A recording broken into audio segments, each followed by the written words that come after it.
Cocaine in my nose, yeah, got rose in my cup, though. Started climbing my own shit, got me locked in on cup, though. Cocaine in my nose, yeah, got rose in my cup, though. Started climbing my own shit, got me locked in on cup, though.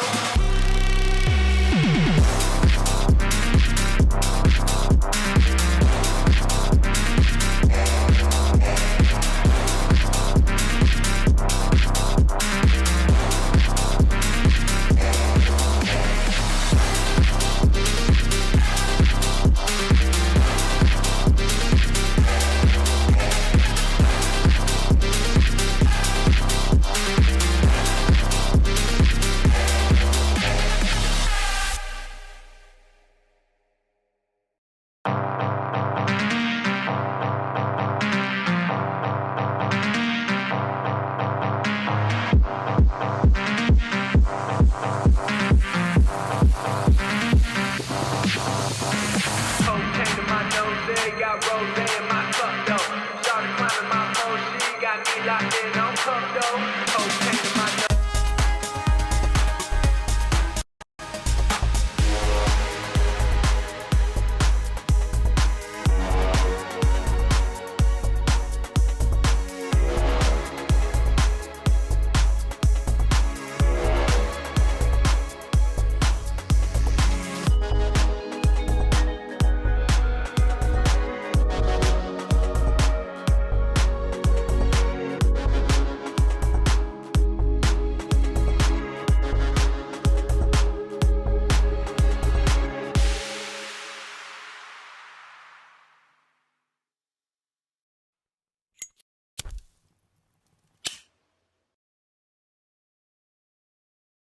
Well, good evening, everybody. It's a pleasure to be back. George Morgan here at your service. It's PSGL. It's Wednesday night. It's Spain tonight as well. Lots on the table, lots of battling. The title contest is still alive and kicking.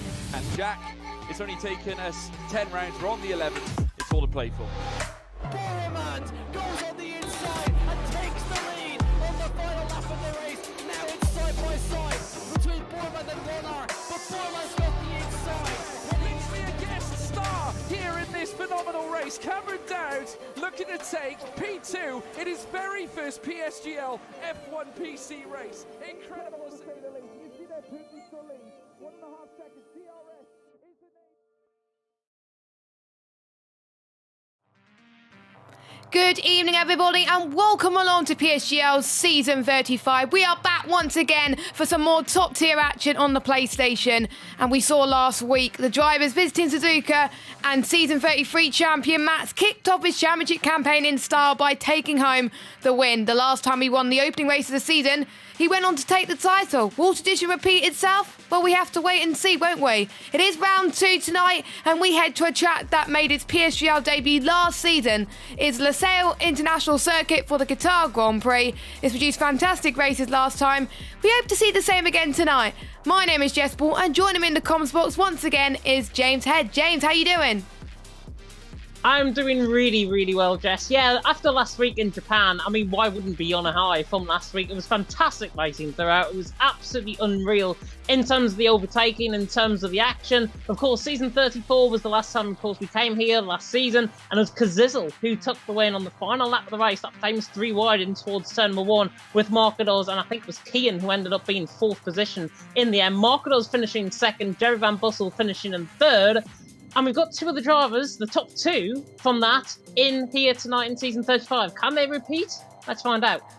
Yeah, and we do remember that last season in Qatar was one of the races of the season. Japan, believe it or not, was another race of the season last season, and it produced an absolute cracker this season as well. But let's have a quick look at the drivers' standings and the results from this season. So only one Stewards report happened today from last week, and that was between Volakongan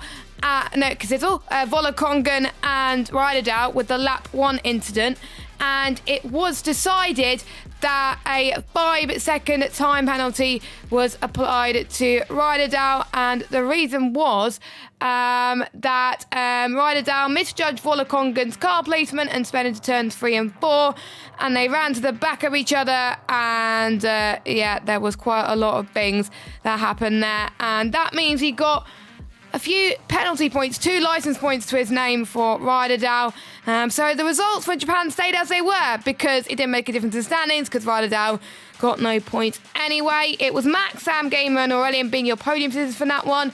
Margados in P4, Louis in P5, Marlon P6, Erpek P7, Cameron Dowles P8, Tom B9 and Mulbora P10. And because it's only one round, as you can see, your race results also reflect the driver standings, with Max leading the way. And on the right-hand side, you can see the constructors' standings, with AlphaTauri leading the way with 16 points, McLaren in second on 12 points, and Red Bull in third. A few points to pick up from this. Since the licence points get carried over up until a certain period of time, Ryderdale has 8 licence points already, so he's got to be careful not to pick up any more, because otherwise quali bans or even race bans could end up his way, James. Yeah, definitely so. I think Ryderdale's going to tread on a little bit of thin water now, obviously with those 8 licence points coming his way. I know other drivers picking up licence points going forward as well, of course, carrying that on from last season. But Max, of course, took the win last week. Sam Gamer second, Aurelian there in third. To be honest, a very, very good result from Max. Given how his form was in season 34, it was fantastic to see him back on top, back to the season 33 championship winning form that we saw. And we have to wait and see if he's going to be there once again here in Qatar. The drivers are just beginning to load up into the lobby. But one thing I'm going to point out, maybe, is Markador's 4th position from last week, of course, at 8 points to his name. He is the man to watch out for, I think, for pole position and indeed for the race win. Markador's, please don't let me down. Yes, I predicted Markador's last week, James, and we all know what happened there, to be honest with you as well. But yes, the Leclerc International Circuit, such iconic in real life, of course, hosted the first ever Grand Prix back in 2021, and then hosted another one back in 2023 this year, where the country signing an additional 10-year deal to host the sport up from 2023 up until 2033. The fastest man around Qatar, well, recently it was Max Verstappen. It was Lewis Hamilton back in 2021 as well. Difficult challenges the drivers will need to negotiate today. Chat limits, we saw in the lower tiers today that a lot of people can pick up penalties due to track limit violations. Obviously the tyres as well, important part of the strategy. We'll talk a little bit more about the strategy in just a moment, especially the high speed sector 3. ERS as well, I found it when I've been battling a lot of people around Qatar that it's hard to save my ERS around here as well. And another thing, final thing, crucial thing, fuel. It's a fuel burner, and putting in the minimum amount of fuel around here is definitely not enough. You've got to overfuel just a little bit, and you'll be able to tell who's putting the right amount of fuel with how much they have practiced. But we've got 20 cars on the grid tonight, and not just a full 20 cars. We've got every single full-time driver in the lobby for the first time. Who would have thought it, James? Yeah, I think it's awesome that we can see every single one of them out there on track. Given how everyone's coming out on track now, by the way, I don't think we're going to get rain in the race. I have asked in the chat if we are getting rain, not unlike my league race around here that I had a couple of weeks ago. Less to say about that, the better. But out on track first, I believe might be Mubarak, if I'm not mistaken, and the Ferraris. They're coming in towards turn number 6, a man that apparently, according to himself on Twitter, he had 5 laps of practice around here. All 5 of them were invalidated. So if that's anything to go by, Mubarak has got to have every bit of luck here tonight. The OP man, of course, has done a fantastic job in recent weeks elsewhere, and he is looking to try and provide a very good result for him out on track as well. And you were mentioning there as well about the fuel loads. The fuel loads, you can actually have you need to have 2 litres more, I have found, more in your car than actually the default that actually comes up. So not the 30 laps that it comes up with, it's more like 31 laps that you need in terms of the fuel, which is going to be really key, I think, because it drained very quickly, especially through that final sector. Yeah, so we just saw someone in the chat, actually, that they were racing in F11 the other day and the other night, and they were keeping their fingers crossed that no one runs out of fuel in the race.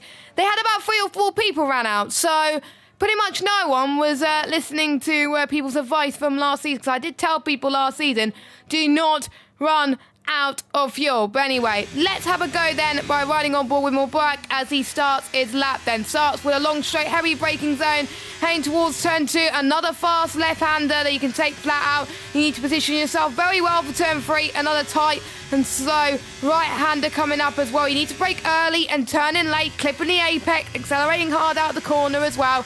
And now a medium speed left-hander coming up through here as well, but you have to brake really, really hard to make sure you get the turn in right as well. And now we're going to be heading towards one of my favourite parts of the circuit, heading towards turn number 7 and turn number 8 as well. You've got to make sure the traction is absolutely right around here as well. Now heading towards the corner, which some people say I'm very good at around here. Turn number 10, and that is where we can see quite a few overtakes coming up through towards sector 3. And now one of my favourite parts, a triple right-hander.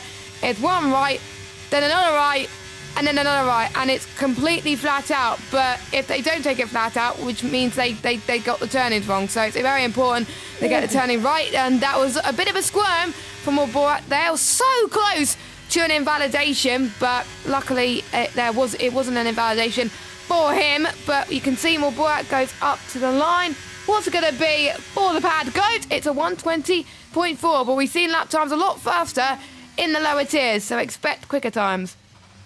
Oh yeah, we'll be seeing 19.5s, 19.6s, I think, by the end we get to the session. Louis Valentin there coming across the line to go into second, 20.4 to his name as well, looking very good. I'm just trying to pick on board with somebody that is coming through the final couple of quarters. Max is one. However, there is a McLaren round coming through the final corner. I'm going to see who that is right now. I believe it's Kazizel maybe on his outlap. Just beginning as Volokonga now goes quicker, as Max now goes toward the line to try and go quicker than Volokonga, and he does by a good 1/10 of a second in the end. Volokonga there in second was the other McLaren, actually, of Sam Gamer that had spun, but it's 1:28.7. Not a good lap from the man who, of course, is second in the championship, but it's Max out on top. It's Aurelian in second, Volokonga in third. Still lap times to be set, though. Nando, of course, returning to form and returning off his holidays, even. He's going to be returning here out on track. I'm just trying to ball with Marlon through the middle sector. He's 53.2 in the middle sector. Nowhere near what we expect to see on a first lap around here. Markedos, by the way, Jess, one of the ones that actually invalidated on their first run. So Markedos has got to go again, and I think he's going to be coming in the pit lane after his invalidation, as Erpek now goes quickest,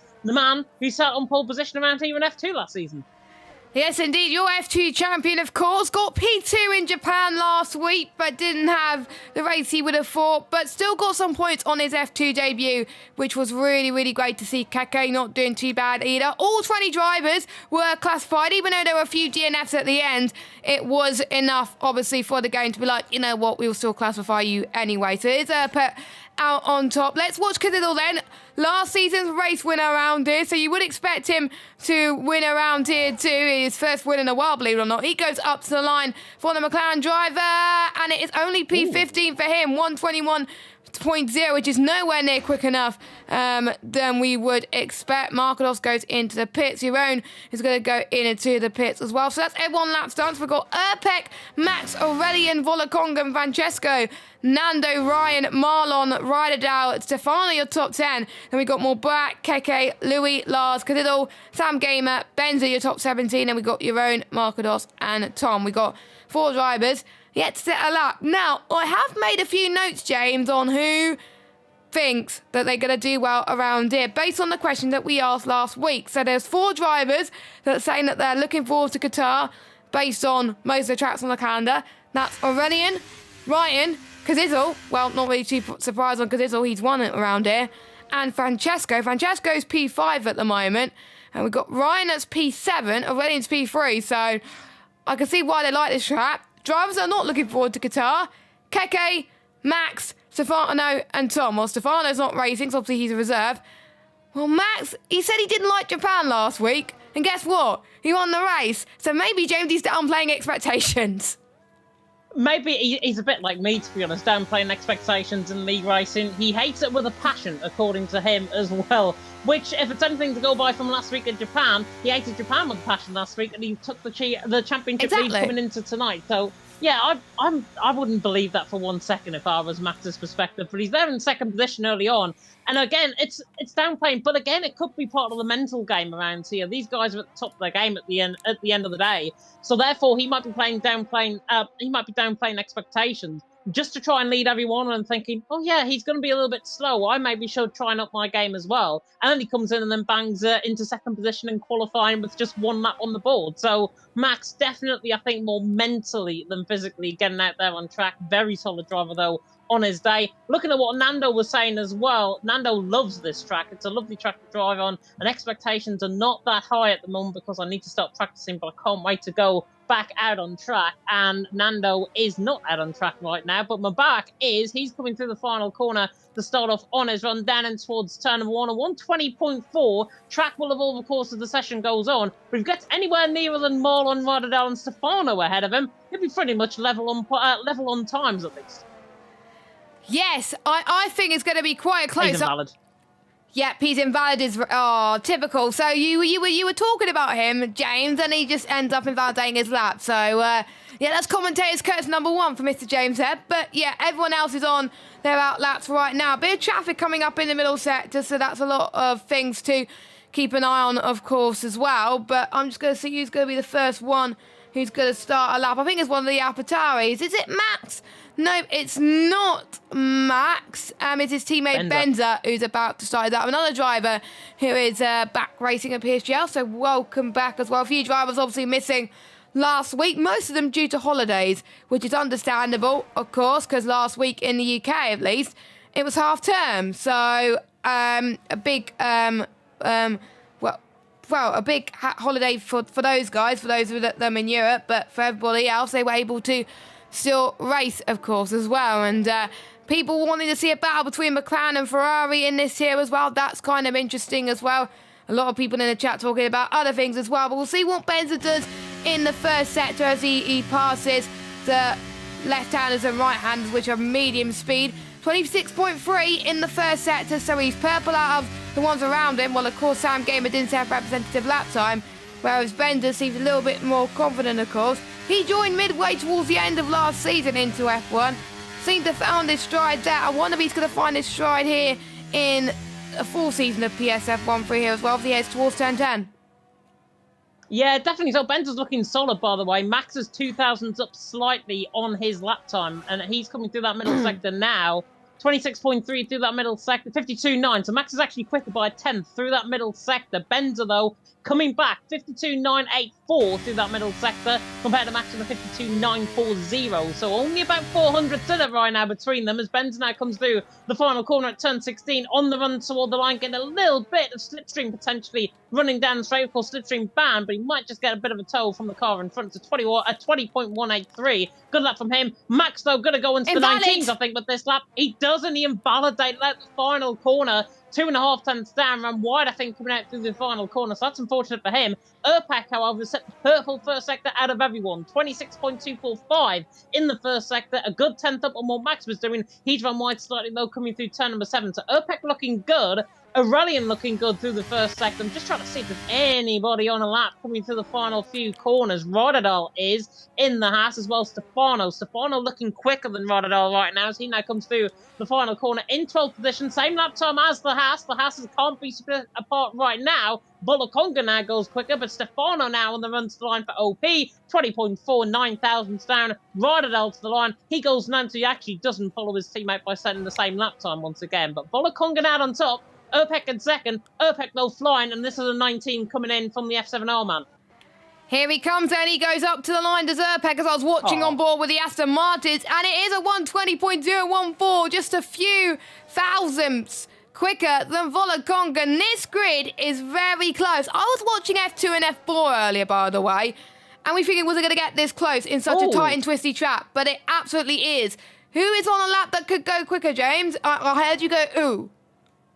Aurelian had no front wing. That's what I'm going ooh at. I think he's had a spin coming through the final couple of corners. He's got no front wing on the car. He was 2.5 tenths up coming through the middle sector. So he obviously hasn't made the mistake there. I think he's made the mistake coming out the final corner and he's just spun into the wall. Unfortunate for him, 9th position. He's got one more crack at it though. So at least there's still time in there for his lap.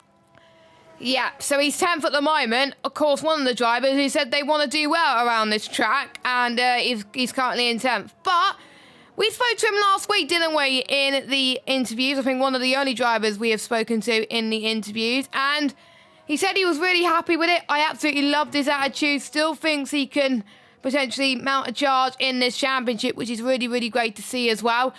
And let's look at other drivers who we haven't spoken for as well. Volakonga likes the track, but it's difficult to overtake. But he's going to be wary of some DRS trains, actually. Marcos thinks it depends on a good qualifying. If the qualifying's good, hopefully something could happen in the race. And his main goal every race is points. But I'm sure he's going to aim for more than that because he was vying for the title last season. Borat, where is he at the moment? He's going through Sector 2 now. He's an interesting predicament because he's pretty much out of sync compared to everybody else. Everybody else has gone into the pit, where he's still on a lap at the moment, unless the game is telling me that he's on an in-lap. But I don't think he is on an in-lap. Going through the triple right-hander. Here's number 1. Here comes number 2. And number 3, he's taking it a little bit tighter compared to his last round as well. That was almost an invalidation for him. Let's see how he takes the penultimate corner a lot better. He's going to get a bit of slipstream from the McLaren.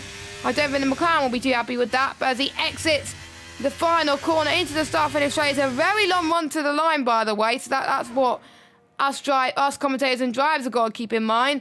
Here he comes. Is it going to be pole? Nope. Only 16 fastest, but still 3 tenths shy of P1, which is absolutely insane. Let me get the temps up. 4 tenths separating the top 20 on this grid, and 3 thousandths separating the top 2, and less than a tenth separating the top 4. I think we're going to be in for a good race. I did predict it. Grab your gloves, everybody. It's going to be the calm before the storm. Not only that as well, Markadors and Sam Gamer have set the same lap time, an 8th and 9th position. And then you've got Ryan in behind, only 3 thousandths of a second off. And then you've got a running behind him, 7 thousandths off him. So there's only 100th of a second covering 4 drivers for 8th, 9th, 10th and 11th. Final laps are going to be absolutely key out there with 3 minutes and 50 seconds to go on the clock. It's Erpek out on top from Volakonga in second, Francesco there in third. And Erpek is a bit of a Qatar specialist, of course. He took the win around here, took the W around here, did him last season. And of course, joining F7R, I think, is a very good move from LR to really develop his skill, develop him as a driver. And Erpek is showing that right now. He is a specialist around here in Qatar. He's very, very good on his day. And Erpek showing, even last week, Jess, he was showing really, really good pace in Japan up until I think he had a bit of contact in the final few laps, which put him down the field. But Erpek there, deserving to be on pole position right now, but one mistake is very costly around here. Drivers have got to be very, very careful on deployment as well. I tended around here when I was going on my laps to actually save up a little bit of deployment coming through turns 1 and 2, then use that down the straight a little bit later on. Whether drivers are doing that, though, and whether they're going to follow B-Tech James here, remains to be seen. B-Tech James, I absolutely love to hear it, to be honest, as well. But it's time to get your predictions in the chat. Who do you think is going to be pole position for today's Qatar Grand Prix PSGL PSF1?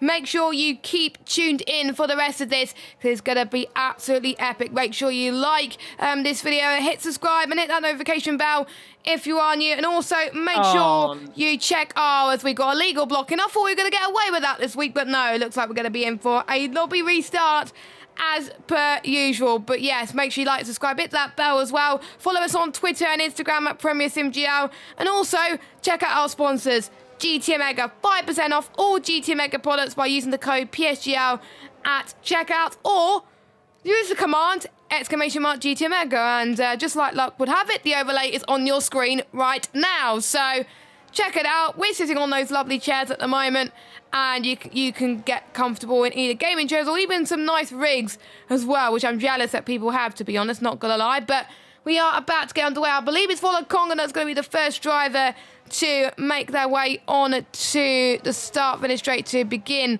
their lap time as well. Yeah, we're getting a lot more illegal blockings, it looks like, as well. But we'll see. Volakonga's only 3 thousandths shy of Peck in pole position.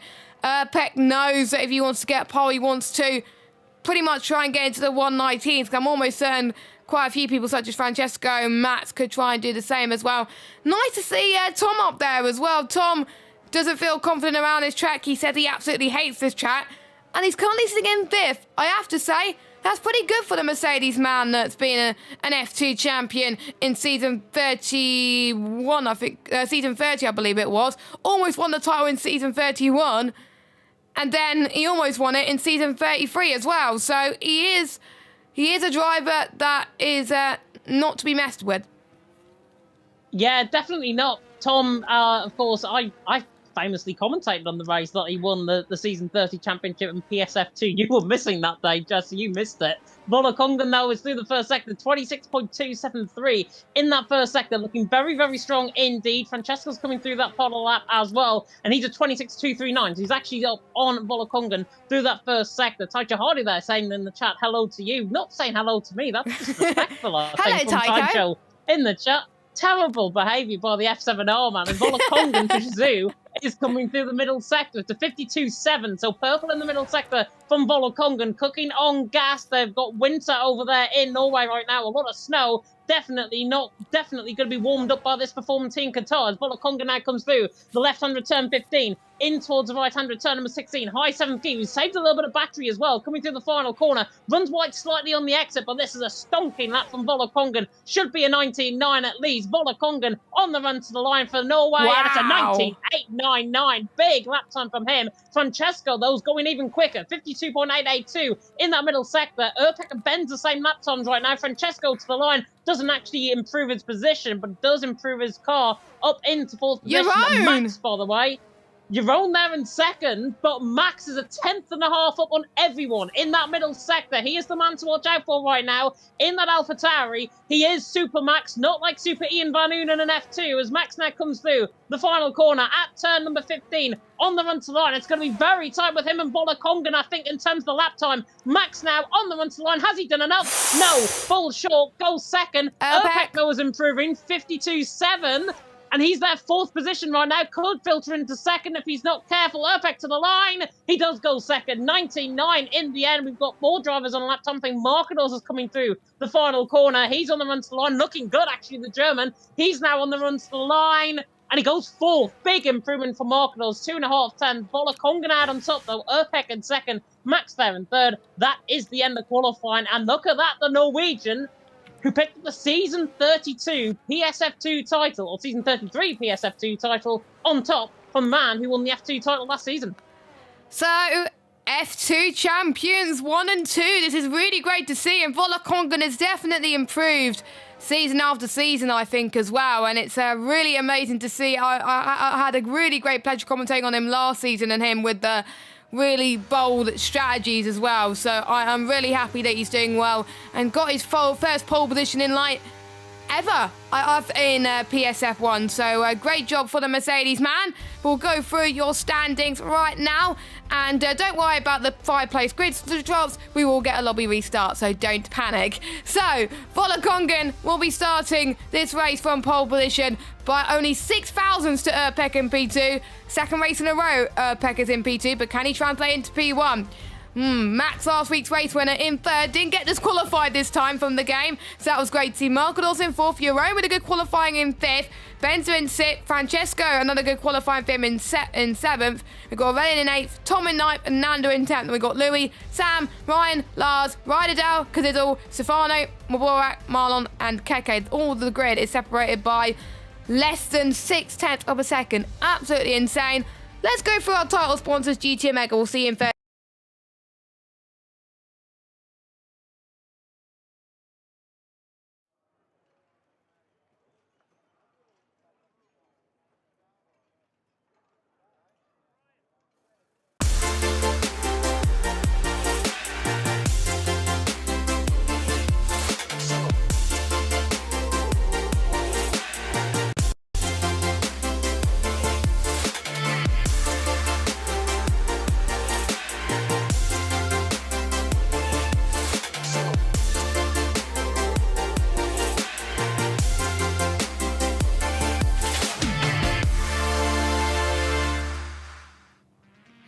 Hello guys, and welcome back to PSF1. We have got some great action around Qatar. Don't worry guys, we are going to be having a lobby restart, so don't panic unless the drivers say otherwise. But we are going to get a lobby restart. A lot of people are retiring, but it was really great to see Volakongan put out the lap like no tomorrow. It was between Urpeka and Volakongan at the end as well.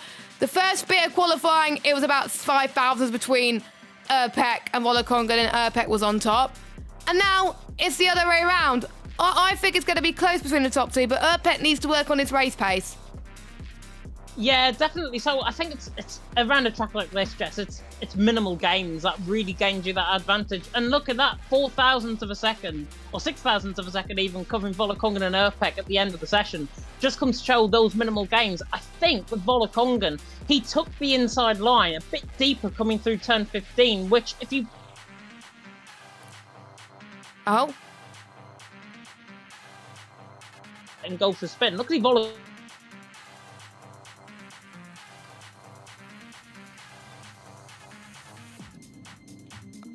Well, looks like Discord is having a bit of a hissy fit.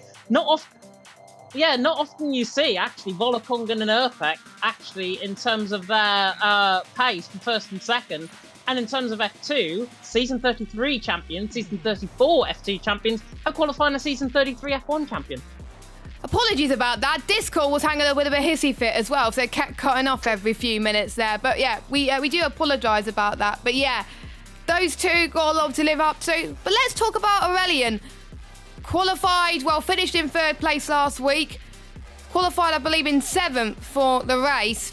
A bit of an unfortunate qualifying for him for his standards. And it's one of his favourite tracks. Do you think that he could improve a lot coming into the race? Because he said he can overtake around there. If he can overtake, I think it's one half of the parcel. DRS trains as well, going to be very, very key around here. So yeah, it'll be very interesting to see how he gets on, I think, out on track in terms of the overtaking. But if they get stuck in a DRS train, there's hardly going to be any overtaking out on track because everyone's just going to sit there. They're just going to relax. They're just going to enjoy the ride and then going to wait for the big undercut that's going to come around 16, 17 laps into the race. But looking through some of the notes as well, Ryan mentioned as well, he doesn't really enjoy this track. It's all about the qualifying, so not his strength. Ryan then, 13th position. Unlucky for some. He'll be buoyed though, because he's actually got Sam Gamer ahead of him. Sam Gamer, of course, on the podium last week. If there's any gain from that, Ryan has got a bit of a grudge with Sam Gamer from other leagues. I'm not going to mention which one. But Ryan and Sam Gamer, 12th and 13th position. Watch out for Ryan in this race. If he can get that inconsistency out in qualifying and get that out of his system, he's going to be right there or thereabouts, I think, certainly for point score finishing the race. Yeah, I think some people will have that beef anyway in terms of rivalry in other leagues, in particular team events as well, when it's like team versus team. But this is not about team versus team. It is every man for themselves, and obviously them helping their constructors as well. Obviously, of course, we saw AlphaTauri leading the Drivers' Championship. Pretty much the top three in the standings in the Constructors' Championship were because, obviously, Max finished in P1. We had McLaren finished in P2, which was Sam Gamer. And we had a Red Bull that finished in third of Aurelian as well. So plenty of chances for all the teams to score big today as well, especially with all 20 full-time drivers in as well. So plenty of chance for both drivers to score some decent points as well. But yeah, I'm just going to keep my eye on a lot of things as well. Kazizel, he's a bit lower down than I thought as well. And he won last time by quite a close margin. We were speaking about it before the race, weren't we? About it was going to be a close run to the line. Do you think it's going to be like Bahrain in pre-season a couple of seasons ago, where it was decided by a few hum-ups?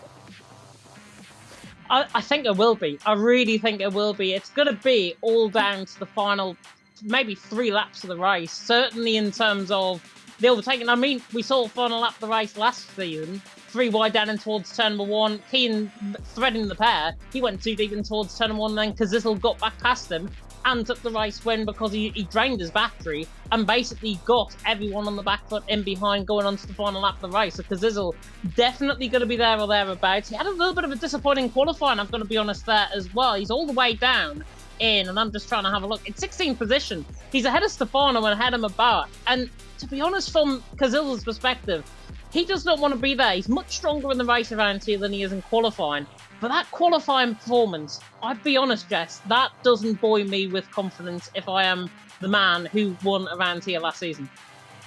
Yes, just because you may do well in a track one season doesn't mean you could do well in a track another season. And it's about gaining that momentum, putting in a bit of practice. I know people may say, oh, I don't need practice, I've done it before. Take it from experience. There was one race around Qatar where I did very, very well, qualified second, finished 4th, and then I was about a second off the pace in another Qatar race, mainly because no practice. So it's important that these drivers put in the practice that they can to make sure that they can get the best results possible.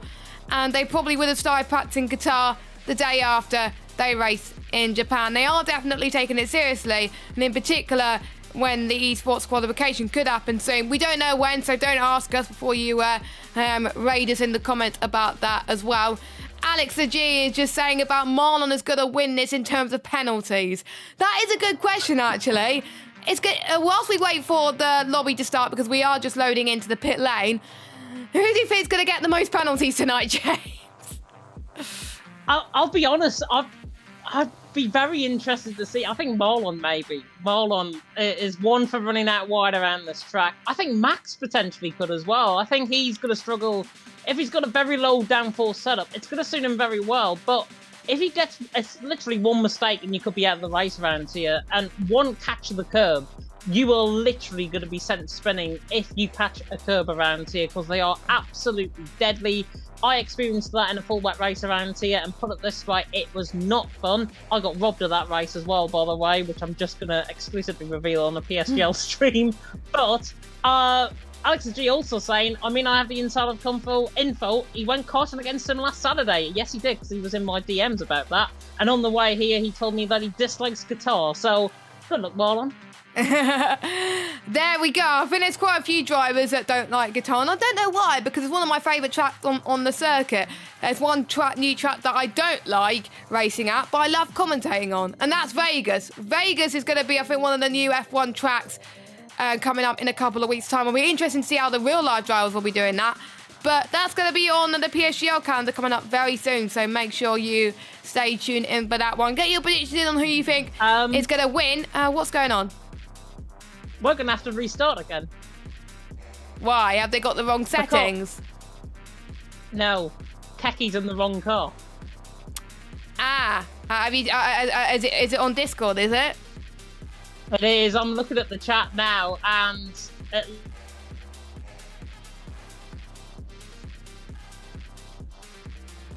it's saying it is a car, but it's the wrong car they were assigned. And because they're all full-time drivers, if they were reserves, I can totally understand it, but they're not. They're full-time drivers.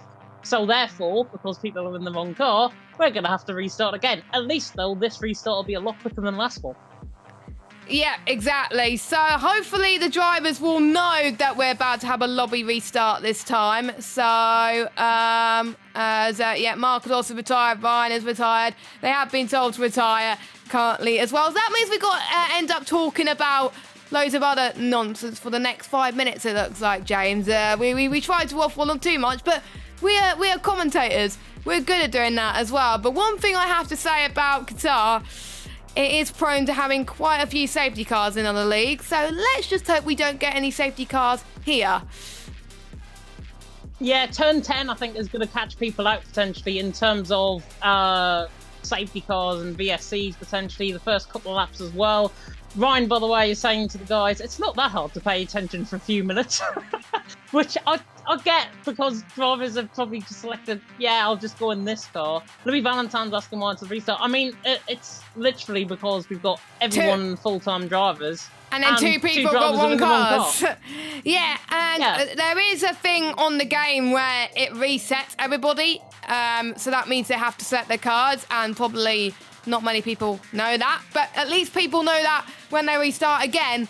And for when you restart lobbies in the future, guys, make sure you select your car as well. And maybe someone should have said, reset your car. Maybe we should have said as well. And hopefully someone tells Jeroen to retire the car, please, because we don't have that long at all to get going again as well. So hopefully we can get underway very, very shortly, because there's only so much we can talk about for 5 minutes. Yeah, Jeroen is actually coming in the pit lane now, so hopefully we'll retire into the pit lane. And Marlon's actually making a good point, potentially. The lobby apparently is bugged as well, so if the lobby is bugged and we get another restart, Marlon is not going to be a happy bunny, put it that way. But yeah, I think, though, what we can do is, while Jeroen retires there in the pit lane, we can have a look, of course, at anybody that's tuning in, at the driver standings from last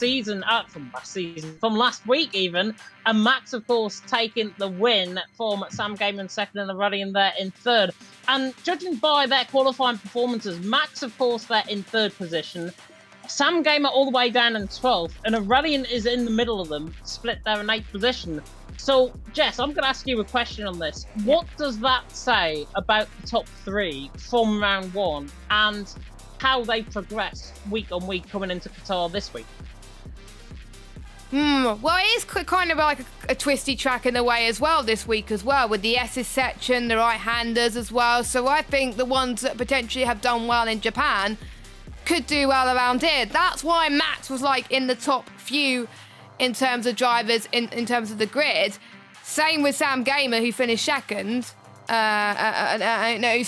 going to be starting, I think, well above that. And we got Aurelian who started quite low, but he can overtake anyway. So I think it's going to come down to setup in terms of downforce as well. Downforce is going to play a big factor. Japan requires a lot of downforce, but Qatar requires a lot more downforce. So if you're good around a track that requires a lot of downforce, then I think you're going to do well around here as well. Hopefully the drivers can select their cars this time. And if we have to do a lobby restart again, I'm probably going to end up crying as well. So hopefully the lobby isn't bugged, because luckily I'm working from home tomorrow, so I'm not in a rush to get right this second. But like this is our second lobby restart, and there's no PSN issues, guys. There's just someone in the wrong car as well. So a lot of people pretending to be spectators, it looks like, as well in the game. But there we go. So it is perfect time for us to get the chat up and tell us your thoughts on who you think is going to do well today as well. So get your thoughts in the chat. Any big surprises, biggest thoughts, maybe first retirement as well, potentially. Hang on a minute. It would help if we get our camera screens up. There we go. You can see our beautiful faces. What was the question again? Sorry. I didn't ask a question. Did you not? Did you not ask a question? Oh, I can't remember. Neither can I. It's literally just gone above my head, I think. But what we can say is we're going to get started pretty soon indeed. It looks like the drivers are going to ready up pretty much immediately. Keki is saying in the chat, by the way, remember cars, guys. He was the one that forced the restart, so he shouldn't be actually saying this. He's learned from the mistake, though, which I think is absolutely key. Mubarak as well saying in the F1 chat, don't remember setup. So yeah, that's going to be interesting. If somebody readies up straight away, nobody's got to set up on, that is also going to be very interesting. But looking through the chat as well, and I'm just trying to pick up and see what has been said a little bit early on. Charlie mentioned a little bit earlier on about fuel around here, and I'm just scrolling back up. After doing F11 around here the other night, fingers crossed no one runs out of fuel in this race, had about 3 or 4 people run out. It is a very typical thing to run out of fuel around this track. I did talk about that. Yeah, as I mentioned in qualifying, I know from experience around here as well, actually driving on this track, that you've got to have 2 litres of extra fuel just to get to the end of the race, and that is literally on level fuel load. If you mess it up and go maybe, say, 1.8 litres extra, then you're not going to get to the end of the race. And if you go 2.2, then you've overloaded the car and you've got too much fuel for the start of the race. So it is going to be very, very interesting to see how the drivers get on. What I can say, though, Jess, is at least with my rambling on, as always, we're going to get going once again, which at least, as I said, is a quicker restart than last time. Exactly, because they know what they were talking about this time as well. So cheeky plugs for our sponsors as well before we head to the main event. GT Omega, our title sponsor for this season. 5% off all GT Omega products by using the code PSGL at checkout, or you can use the command !GT Omega. Click the link in the description. You can get some amazing GT Omega products. Of course, we're not the only thing that streams at PSGL. Of course, we've got F3 and F5 going on at the moment. Their races have probably just started, knowing them. And also, we just had F2, F4 and F6. We've got the PC tiers on Thursday. And who could have thought? We've got E-Series on Wednesday with Nathan Richards and Joshua Burt shaking through commentary. I can't remember what track it is on Wednesday. Can you remember? It was posted on Twitter a little bit earlier on ago. I should have checked, but it's at 7 p.m. UK time on Wednesday for E-Series, so make sure you check that out. I'll definitely be watching it, so you guys better be watching it as well. So there we go. So hopefully the drivers remember A, their setup, and B, their fuel, and also track limits. Yeah, track limits is going to be very, very key around here. I still haven't found what that track is. I'll try and get it before the end of the stream. But, yeah, track limits is going to be everything around here. Drivers potentially could be running wide. We could see quite a few 3-second penalties, as we mentioned about with Marlon picking them up a little bit earlier on. We could see that again. Looking through the chat in as well, Liam saying We're Max, about to go. I'm saying Max, and the 5 red lights. We're about to go then, the 5 red lights here in Qatar as Volokongan is on pole, Erpek alongside, and we are underway for PSF1 finally. Let's see who gets a good getaway. It is Volokongan, but Erpek to the right-hand side as they head towards turn number 1. Look at the Aston Martin and Marcos. He tries to get down the inside of Max through turn 2, which becomes the outside. Banging wheels between the AlphaTauri and the Williams then. Through turn 3 and 4, but Volokongan a very good lead right now. Ready to try to go down the inside of Francesco. Lovely stuff from the F7R drivers. They all make their way cleanly so far, but who knows, it could change in the space of a lap, as we've got Lars and Morberg trying to go on the inside as well. A few people have been pushed off the circuit, but it is all A-OK so far. Thank goodness, no problems.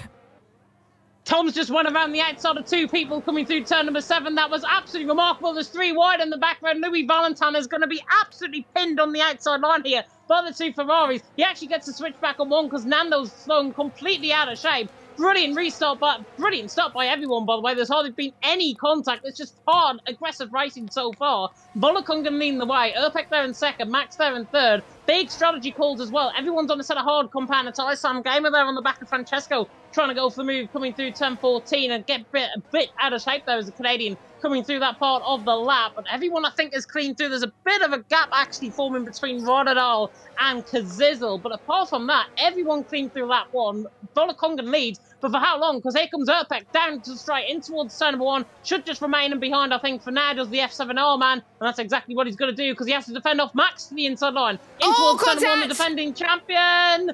Defending championship leader, I should say, in towards turn number 1, trying to get the job done. He's through, he's into second, but there's contact, and Marcos was the one that got caught up in that, and he's been caught up in another instant, because he's nearly caught in a spin. How on earth drivers have recovered that, I do not know. And I think Max has got an illegal overtaking penalty on the back of Erpek as well.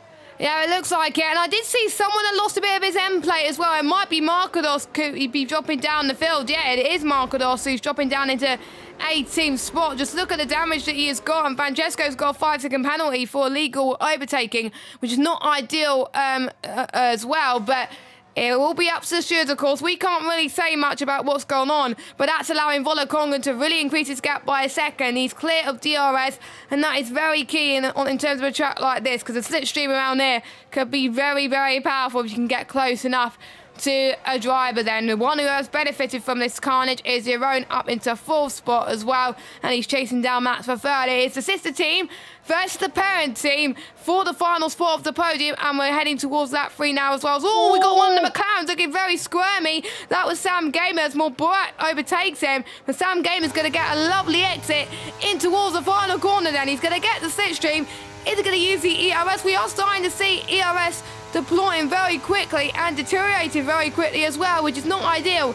So here comes Sam Gamer. I don't think he's going to go for the move this time. He stays where he is. Meanwhile, the other McLaren, Gazido, tries to go down the inside of Ryder Dow, becomes the outside through turns 2 and 3. It's going to be very tight on exit as well. Banging wheels once again. Gazido gets through. Yeah, beautiful move that from Kazizel. Fantastic racing between them both. Rotterdam just an inch apart away there from Kazizel as well, but he is making ground. Kazizel, 13th position now from 16th on the grid. Most positions gained early on. How's Mubarak up 10 positions, by the way? He's on a set of hard compound tyres, and he's up 10 positions from that race start. Absolutely incredible start from him. Tom has gained 2. Sam Game has gained 3. Most positions lost, though. Marcos, obviously, with that left side unplate damage up we saw, he's into the pit lane. He's now on a set, I believe, of medium compound tyres. He is indeed, so he's going to go 2-stop to the end of the race. But Volokongan leading the way. Erpek second, Max in third. The top 3 remain as they are for now. You're on there in 4th, along with Benza, Aurelian, Tom, Mubarak, Sam Gamer, and Nando top 10. Francesco, Louis Valentin, Kazizel, Varadel, Lars top 15, and then Ryan, Stefano, Marlon, Keki top 19 of the cars that are in a DRS train, and then Marcos right down at back of the field. As Erpek again is looking on the back of Volokongan, but Volokongan really burning his battery. 44% of ERS, 59% for Erpek, running towards turn number 1, and Nando was looking on the back of Sam Gamer, as well as Louis Valentin on the back of Francesco. but nothing happening in towards turn number 1 this time around. I think everyone just very happy, apart from Louis Valentine, who goes up the inside line of Francesco through turn number 2. I thought that was going to be pulled off. It's not. Everyone's just happy to remain in behind and form a DRS train. But if you're Francesco in 11th position, you'd be worried because you're 7.5 tenths nearly out of DRS range. Spinning, it was wanting a McLaren versus Ferrari battle in this race, and looks like we are getting one, and he's got his wish. So there we go. You're welcome, Sping, for your wish being granted there as well. Can you predict tonight's lottery tomorrow's lottery numbers in the Euro Millions? That will be absolutely amazing. But there we go. It seems like lots of people's predictions is coming true right now as well. But Marcos has gone for a set of the medium tyres, but he's going to hope for a safety car to bring him back into the mix, unfortunately.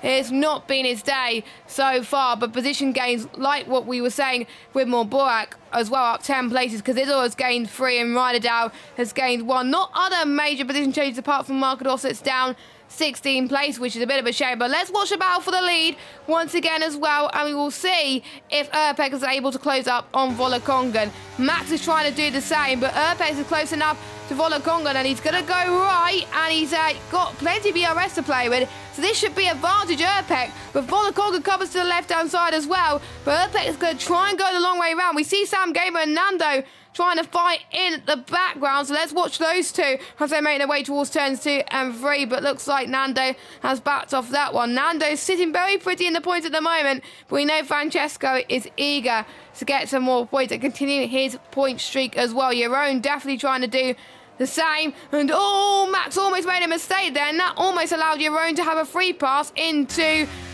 towards these next set of corners to get past Max, but maybe not now, as Bender also closes up. This is insane. It is insane. It's all in a big old DRS chicken, a big old game of poker, I think, is going on out on track. DRS poker is what I'm going to call it. Volakongan out on top from Urpek in second. Watch, though, coming through this part of the lap. I'm aboard with Urpek for this. Look at how Urpek closes up physically in a straight line compared to Volakongan. That's just on one straight, in towards turn 12, 13, and then through the right-hand return number 14. He's lost a little bit of time there, but what's interesting, he takes 6th gear coming through there. Volakongan takes a very low 7th gear, and that's where Urpek is gaining the time coming through that part of the lap. Volakongan there, though, in the lead of the race, and I think Max, if I'm sitting with Max right now, I'd be attempting this overtake in towards turn of 1, because Urpek is going to be on the battery this time around, pulls to the right-hand side, on the back of Volakongan, should be through, and because of Max's closing speed, Volakongan's going to be down to 3rd here. Max to the inside line on the Mercedes, up the inside, and the AlphaTauri's through, and he's into 2nd, and just like that, everything that I thought would be planned has been planned. That was perfect. That was absolutely perfect as well, and Max was able to follow Urpek through, and he was able to get 2nd place. Absolutely amazing. And look at that, the other AlphaTauri is looking very good too. Oliver Benza, he's looking to get his season 35 campaign off to a good start, but he wouldn't want to be stuck in a Red Bull sandwich, I've got to say, because he's got Jeroen in front of him and Aurelian behind him. Aurelian has had a great race so far. Same as Tom, as they're looking to make their way up the order as well. And bearing in mind, these hards could last a fortune. But I said earlier, tyre temperatures can play a massive factor. It's very hot in Qatar. We found that in real life as well. Some drivers in real life are even struggling to get up as well. So it can be very demanding for the drivers in terms of endurance. But to be honest, on the game at least, it is a lot of fun. And through the triple right-hander, you can see Aurelian has got a lot of closing speed as well. So watch him going for a move anytime soon, as we're about to head towards lap number 7 anytime soon. Pretty much everyone's in a DRS train apart from Lars, as Lars tries to close in on Ryan in the background. But let's watch Max once again to see if he can close in on to Urpek, the F2 champion from last season, but one who's looking very close on the back of Volakongan is Jeroen as he looks to try and go up the inside. Maybe not. How about Aurelian in towards turn number 1? Can he get past Bender? No, but one driver that's looking very good is because it's on Ryderdow. This is superb battling between the two of them heading towards turn 2 and 3. And he cuts back from Ryderdow there, and it's up into 13th spot, looking to score his first points after him getting a 5-second penalty last week, and he's on 8 licence points already. He can't afford to get any more this race, because otherwise he'll be in for a quality ban or even a race ban sooner or later as well. But no other major moves happening at the moment. Urpek still leads. Yeah, Urpek still leads. Rodadon Kazizel, by the way, it's the 2nd time in 3 laps they've gone side by side with each other coming through turn number 1. Kazizel had the inside line through 1, but Rodadal had the loop on him, and basically that's why he ended up ahead, coming to the inside line at turn number 2. But he has got a 3-second penalty overhanging him. Francesco's got a 5-second penalty, of course, for that yellow flag incident, that corner cutting, illegal overtake incident, whatever you like to call it, for Francesco there in 11th. Luckily, though, if we don't get a safety car, he will be able to use that up. Rodadal will not. His time will be out of the course at the end of the race. Benza right on the back of Yaron. Running on the back foot. He made a mistake coming through that part of the lap last time around. This time around, he's just off the pace compared to Benza and Yaron. And I think now, are we going to see potentially any moves throughout this field as Yaron closing on the back of Bolokongan? Nothing really happening down in towards turn of 1, and I think everyone's just very happy to run in a big old DRS train around here. But that comes on to my next point. Big undercut around here. It is a potential, if you get at least 2 laps of an undercut around here, to be 4.5 seconds clear of your rivals. So if you are the likes of Max or the likes of Bolokongan, and you want to try and go a little bit earlier, pit in around lap 14, lap 15. That's what we saw with the F2 guys. If you're Urpec and you're like me and you want to go 16 and 17 laps out on track, then you're going to be prone to that undercut. So Max and Bolokongan have got to recognise when Urpec's coming in. They've all got to try and figure each other out, as there's a big break happening further down the field. Stefano's losing time to the back of Ryan. But Urpec leading the way is Mubarak spun. I'm trying to find him on track, but he's at a moment. I think it was turn 9. I think it might have been by himself, unless he may have had contact with someone. But that is a huge shame for Mubarak, who was looking so good. He gained the most places out of anyone. But that's all come undone for him, and he's now got to wake his way up the field. But he hasn't lost that much time. And as we were saying, track limit warning is starting to come into play. Once again, Sam Gamer just picked himself a penalty. Now, I believe it's the first 3-second time penalty. No, that was Rodadal that got the first 3-second time penalty. My bad. Let's hope we don't get any more. There'll be a few people on a few warnings after that. As Nando gets past Sam Gamer, Louis Valentin trying to get past Francesco, which he does on the exit of turn 1. Nicely done from both Nando and Louis there to get the positions needed. Nando is in an 8th place. That'll be good on his first race back on PSGL after missing last week. And we also got the Alpine trying to make amends after him getting a 5-second penalty for an illegal overtake. Will they get removed? I don't know. It doesn't look like it at the moment. They're just all playing mind games at the moment. They're saving their battery as well. They know that they can't use too much EOS because it pretty much drains automatically. They just got to think about what are they going to do in terms of strategy. I think that's going to be the key talking point at the moment, because it's hard to overtake around there compared to other tracks on this calendar. When we go to the Iron Curtain next week in Hungary, I think it's going to be probably a bit more easier to overtake, as yellow flag sector 1. That is Markados has had a bit of a spin. And there's 2 drivers who've had a spin already, and they're both OP drivers. That is a huge shame for Mubarak and Markados. Surely they've got a lot to live up to in terms of the remaining 20 laps of this race. But Urpec, he's very under pressure from Max now. Max, I think, is going to try and use some EOS potentially as well. But no, he's not going to get some slipstream. I think it's going to be common around here. They're playing mind games with us as well. But Max could have got the overtake done here. But he doesn't want to drain his EOS up, so he's staying behind. He's got a full battery. He may as well not use any of that up. Rodadal, by the way, is looking for the switchback on the back of Francesco through turn 1. Now on the outside line for turn number 2. Gets a switchback again. Oh, my word. And they both make mistakes coming through there. Nearly a bit of consequential contact between them both. But Francesco there in 11th remains ahead of Rodadal. And that brings Kazissel completely into play in terms of this battle. He's there in 13th. Looking now hunting on the back of the Haas and on the back of the Alpine. Mubarak, by the way, his spin, I think, was on the outside curb coming out of turn number 9, which is why the car got sent round. So unfortunate for him. It's very easy to see. It's what I said a little bit earlier on, where I mentioned that one mistake is very costly around here, and it really puts you on the back foot. Luckily for Mubarak, though, he's 19th. Markador's spinning. I think that might be him potentially going to be out of this race. He may just continue on just for the sake of it until a safety car potentially presents an opportunity or presents itself to him. But Urpec leading the way, Max there in 2nd, Bolokongan there in 3rd. And Bolokongan is the one now that I thought was in trouble a little bit earlier on. He's looking dangerous in terms of his speed. He's got Yaron on the back. He's got Bender on the back and Aurelian on the back. Helmut Marko right now is probably in the Red Bull AlphaTauri garage right now, and he's probably rubbing his hands at the opportunity for 4th, 5th, and 6th to be had out on track with the drivers to fight each other, which, unlike Red Bulls in real life, doesn't really happen, as Marlon to the inside line in towards turn number 1 does get the job done in Stefano. At least we see an overtake further down the field. But Urpek leading the way, Max in second, Volakongan will remain as we are for now. But if I'm in Volakongan's shoes right now, I'd be very worried about what's coming from behind.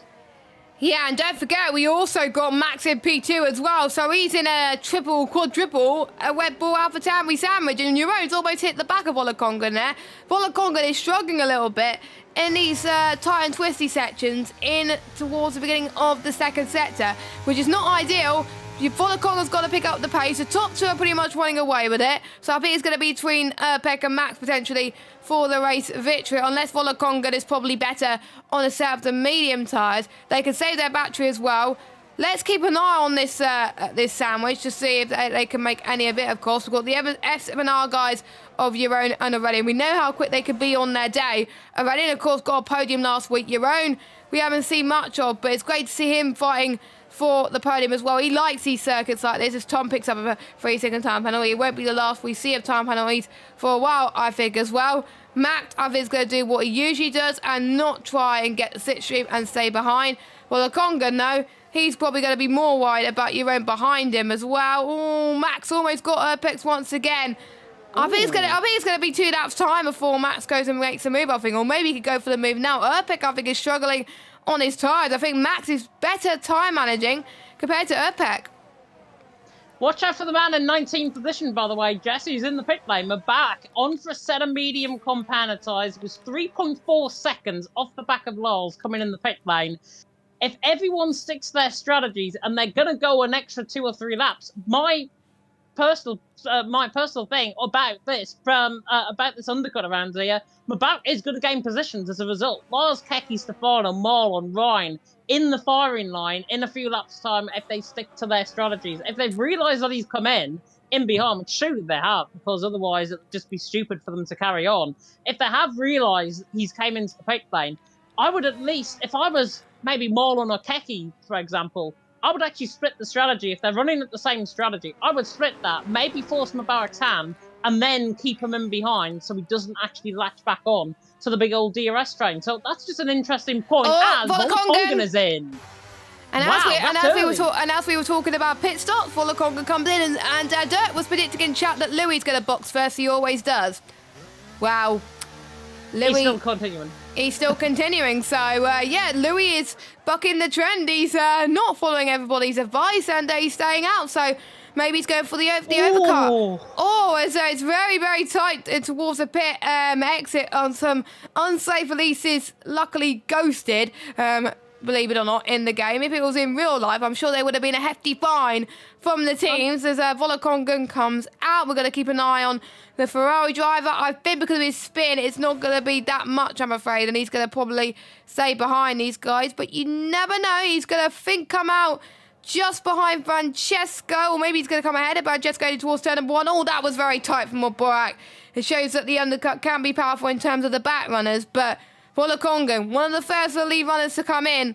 If I was Apex and Max, I would come in next lap. Otherwise, you're going to lose so much time.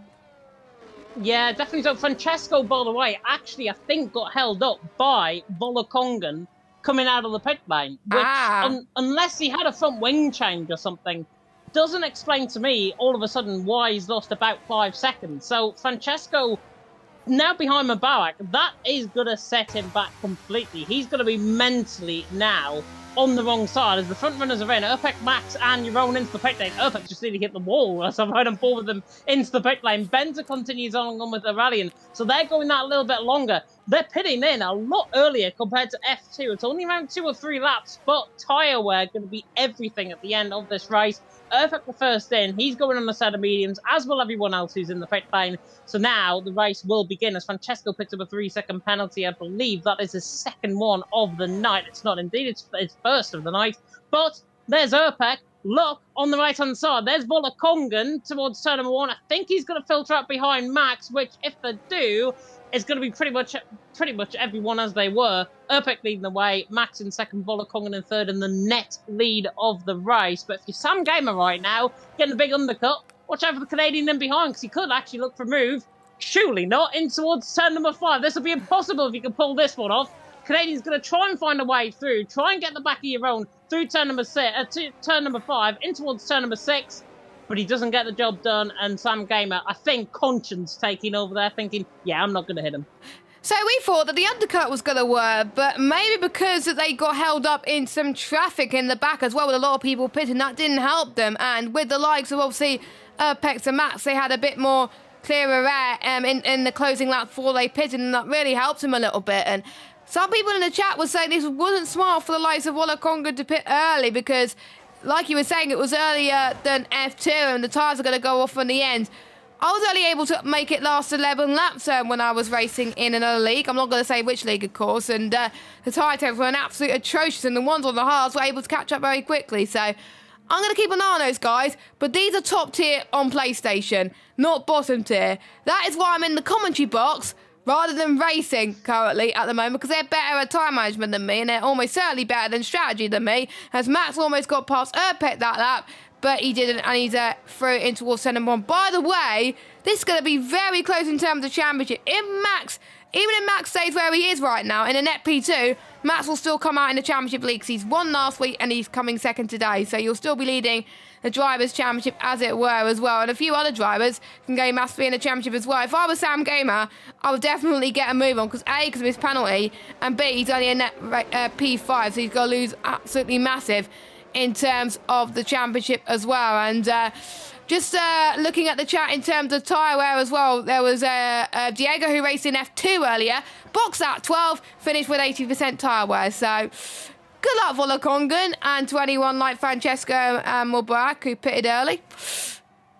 But then again, that's actually driving me a little bit on to saying this. EML, but actually, no, on a Wednesday, not the league that I've just mentioned, on a Wednesday around here in Qatar, somebody decided to pit in, I think, lap 10 and end up with 95% tyre wear at the end of the race as a spinner, and that, I think, is Lars through the final corner. Lars has spun, coming through the final corner, dangerously rejoins the track. I think everyone got away with it, though. He's now letting everyone through, which, fair enough to him, is the right thing to do. But he's missed the pit lane, and that's going to be him going for another lap, and that is going to be his race completely and utterly ruined in terms of the overtaking, as now he's just letting everyone through. Fair enough. Nobody's coming out of the pit lane ahead or behind him, apart from Ryan, who has to avoid him coming out of the pit lane. F7 and OP playing their games once again, looking into tomorrow night. But Erpek leading the way for Max in second. Volakongan there in third. Pretty much remained as we are. The only big undercut that really happened was Sam Gamer. Sam Gamer, I think, only gained a position, but it's the big undercut that we saw from him. Zozo was the one saying in the chat that he finished for 80% tyre wear by pitting lap 12. Yeah, drivers are going to be very, very hard. It's about an average around here of 6% a lap that I've tended to go on. 6% a lap around here on a set of medium compound tyres. So you think about that, the tyres are going to be pretty much towards 60% worn 10 laps into their stint, with, if the maths is right, Zozo pretty much spot on in terms of when they pitted. Yeah, so well done with the calculations there as well. And by the way, let's hope these drivers don't go on to softs earlier, because optimally, for me, only lasted 4 or 5 laps before the mediums were the best tyres. So there we go. So they're going to hope that they can stretch these mediums for as long as they possibly can. Make sure you like this video, hit subscribe and hit that bell if you are new. If you're liking all of these streams, make sure you follow us for more stuff on Twitter and Instagram at PremierSimGL. You could pretty much, we're going to post there when we stream as well, and all the other things that are going on PSGL related, so make sure you stay tuned in for that. Of course, we've got E-Series on Wednesday, but Max 2 tenths behind Erpek as Lars has retired in the pit lane. He decided he's had enough, which, to be honest, James, I'm not too surprised with. So that is our first retirement ever in season 35. That makes Lars our first proper retirement, our first DNF in the standings at least, which is not what you want to add into the record books at PSGL, I have to say. But yeah, that was unfortunate for him. But that means there's 19 drivers that can still fight for the win. Not Markados, but if there's a safety car, he could get back in this, but technically 18 drivers storing one DRS train could fight for the win. Fasten your seatbelts, ladies and gentlemen. We're going to be in for a crazy ride. Yeah, and do you know what, Jess? I think we could see an actual split in this train. Nando is the one that's struggling. He's run out of battery completely. No percent of ERS has the Portuguese man got. He's there in 9th position, back off holiday from last week. I think with his ERS right now, I think he'd rather be on holiday right now in 9th position. But Louis Valentin is in behind. He's got 5% battery as well, as Benz is going to look for the move on Sam Gamer in towards turn number 1. He's on the outside line, in towards turn number 1. Is he going to think about getting the move done on the Canadian? Switches back to the under, coming through turn 1. This will be a brilliant move. He pulls this off to the outside line with his 2-lap pressure tyres. Gets the switch back, coming out of turn number 2. He sold the dummy to Sam Gamer, now on the outside line through 3, in toward the double right of turns 4 and 5, and Sam Gamer having to really hold on tight. Benzer switches again to the inside line. He's now offline, coming through turn number 5, and he's not going to get that job done. Sam Gamer remains in 5th, but Benzer, try as you must, he will get the job done. If he puts Sam Gamer under pressure like what he did, he's got the tyres. Bender's certainly got the pace. He is definitely one to watch out for if he can save that ERS a little bit later on in the race. Yeah, watch out for these guys as well. They're absolutely hunting down for potential podium position. And all there was a bit of a squirm between Benzer and Sam Gamer. That was very close to contact, and that was very close to a big incident. Luckily, it wasn't. Fingers crossed they have not got any damage whatsoever. That's also going to invite the likes of Tom and Aurelian closing up to them as well. Look at the speed of Tom and Aurelian are carrying on as well. Hopefully it won't end in chaos, but we know the Qatar race last season went down very well, so it will be interesting to see as well, as Keke has picked up a 3-second time penalty, so that's another one to add to his list as well. We'll see that there's a challenge for the lead up front, as looks like Max is going to back off. So let's look for Tom at the end towards turn number 1. It's going to be almost 3-1 in towards turn number 1. Tom to the left-hand side he goes, and that was absolutely beautiful. Benzer trying to do exactly the same thing, follows Tom round, but Benzer's like, nope, you're going to have none of that as they head towards turn 3 and 4. Still keeps that line as well. He's going to try and get past Sam Gamer. Yellow flag, that's Francesco that's off. Francesco that's spun round. Unfortunately, it's a very bad day for the Alpines today. They're going to be near the back, unfortunately. Margados comes in. Fair play to Margados for still racing, even though he's near the back of the grid, because you never know what could happen. But, wow, this was intense racing. Tom took advantage of it. Fair play, Tom, despite his penalty, of course. Yeah, he did. Tom absolutely took full advantage of that. Took 2 for 1 down in towards turn number 1. And he's still got battery to play with as well. Tom, I was going to say this in the first half of the race. He had pretty much 80% of battery. And I thought he was looking dangerous then. And he's now in 5th position. And what I think he's going to try and do now is back up everyone in behind, because Volakongan's obviously ahead in 3rd. Prioritise him rather than himself, which could be a very good thing for the Mercedes team as they go forward. Of course, they're in the same team. They're in the same esports team as well. They're bound to be in the same parties. They're definitely going to be looking as Max is closing in. Again, on the back of Urpec in towards turn 1. Max is definitely not going to go for this move, by the way. I'm absolutely convinced as Keke is fed into the pit lane and he is out of the race as Aurelian tries to go around the outside of Sam Gamer. Sam Gamer on the inside line now on the outside for turn number 2. Watch out for Benzer in behind as well. Could get a 3rd round fight, it seems, between Sam Gamer and Benzer again. But in the end, Sam Gamer remains behind. But Aurelian now ahead up to 6th. Sam Gamer there down in 7th. That yellow flag for Keke, by the way, is for him coming, or his ghost car coming out of the pit lane. But Max is applying that pressure to Urpec. Look at him. If you are Max right now and you're sitting on 100% battery, you'd be hardly breathing, I think, at this stage, because I don't think he's taken a breath since we've gone lights out. He's got 100% battery. He's on the back of Urpec. It's just a case of a stroll in the park right now for the TF10 man. It's very impressive. Yeah, it is very impressive, and I have to say, good job on Max for making sure that he keeps within Urpex's slipstream, even with 100% ERS. This was one of the challenges coming into this race, was ERS management. Don't use it up all at once. Even if you use the slightest amount of ERS, you're not going to have enough to last until the end of the race, and Max took that advice and feedback quite literally, so he hasn't used that much at all. He's going to be using something now, and I think he's going to use the same technique as before, but I wonder if he's going to go for it this time. Oh, he's thinking about it. He's going to go for lunge. He is going to try and go for lunge towards turn 1, and Urpec closes the door there. Urpex knows where to plant his car, and Max is just being very, very patient. He knows the race is not won yet. There's still plenty of laps to go, pretty much 9 laps to go until the end of this race, and he could be on for 2 wins in a row. This was the man who was struggling to get to grips with the game last season, and we could be on course for him to win 2 races in a row.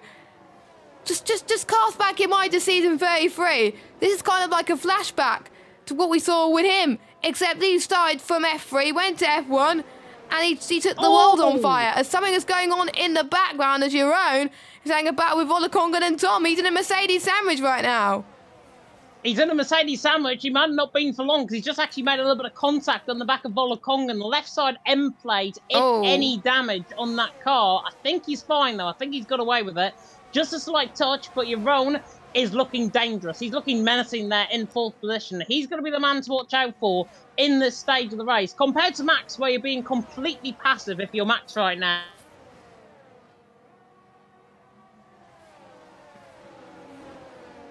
And you'd like to imagine in the next couple of laps that'll show him P3 and then down towards P2. And do you know what? I think we might get this right now. Running down the straight is Max is actually going to go for the overtake for the race lead. My word, what are we seeing? Max to the inside line in towards turn 1, gets the job done. Volakongan trying to look to the inside line and Urpek doesn't get the job done, but Yaron on the switchback, he spins. How on earth has he recovered that? That is a brilliant recovery from the man in 4th. Tom, how on earth? As Tom is now on the back of him, he's not going to get the job done. How on earth Yaron recovered that, I do not know. He's getting 4 chocolate chip cookies coming his way from me.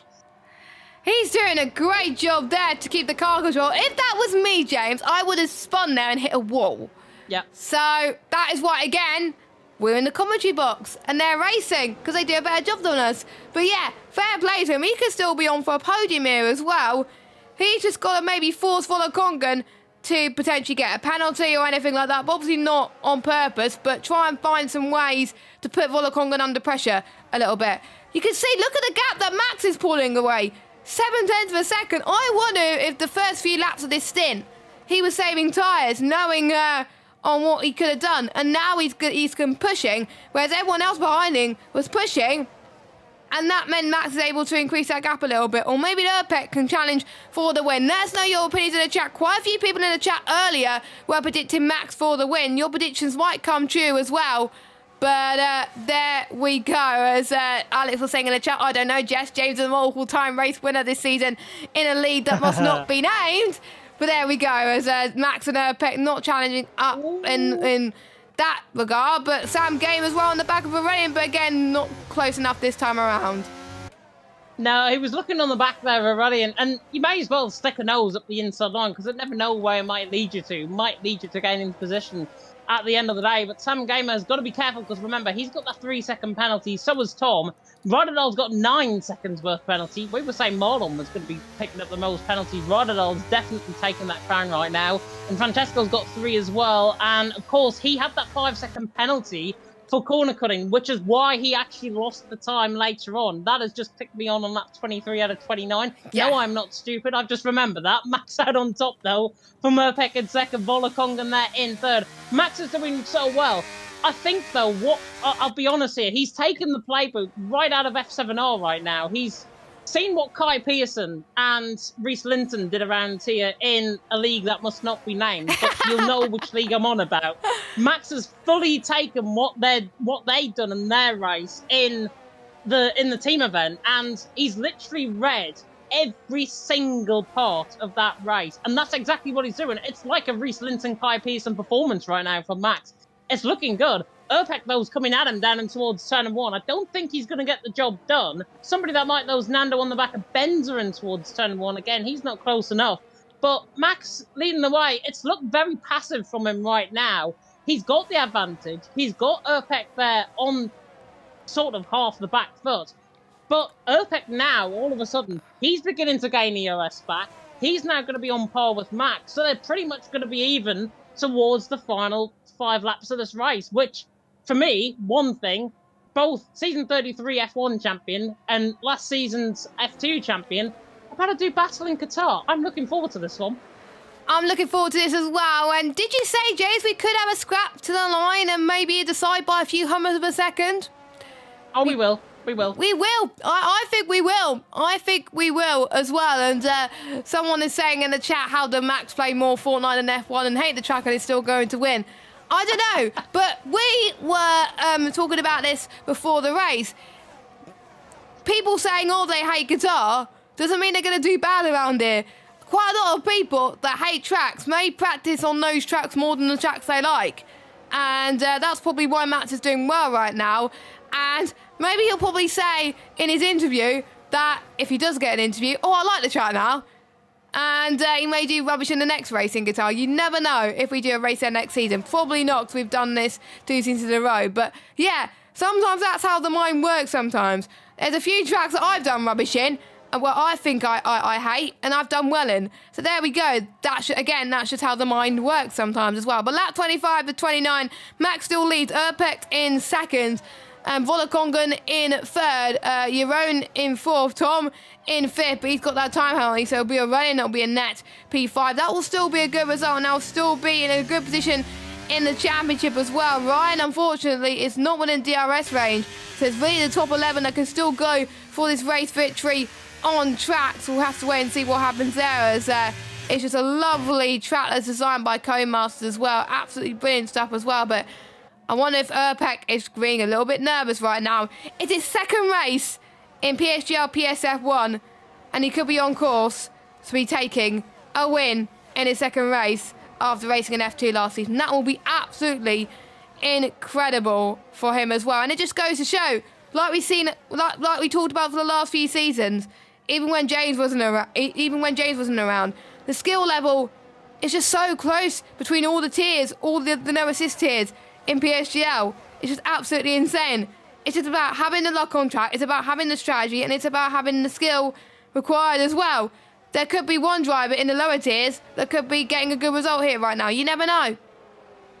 Yeah, definitely so. And to echo that, I think if I was in the F1 field right now, I'd be like Marcados down in 18th position, about 40 seconds off the back of my barrack. But Marcados is doing a fantastic job. He's still staying out there. He wants a safety car. There's hardly going to be any, because hardly any people's made a mistake, let's face it, in this race. But Max leading the way from Urpek there in second. If I was in Max's shoes right now, I'd actually be a little bit concerned for the first time in the race. But Urpek is there in behind. Look at the ERS now between them both. Pretty much even Stevens. Max has got 3% more of ERS compared to Urpek. Urpek, looking through the corners, is quicker than Max coming through the corners, especially in this late stage of the race where he might be running slightly less fuel than the car ahead.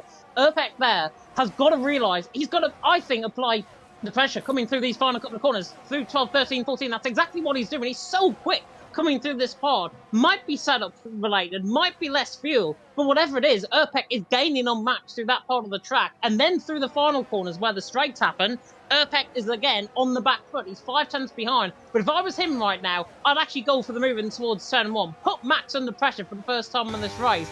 And about to really fight. As Urpek is closing in. He's not going to do it this time around. But maybe next lap. If I was in Urpek's shoes, yeah, because this is on a little bit of a delay, this stream for Urpek, I think, needs to go next lap, put Max into a bit of a mistake, and maybe even try and get a gap. Because Urpek is capable. Max, though, whatever he's got up his sleeve, is going to try and be very defensive on the back of Urpek. Regardless, hopefully, this is the final 2 laps as Max makes a mistake coming out of turn 5.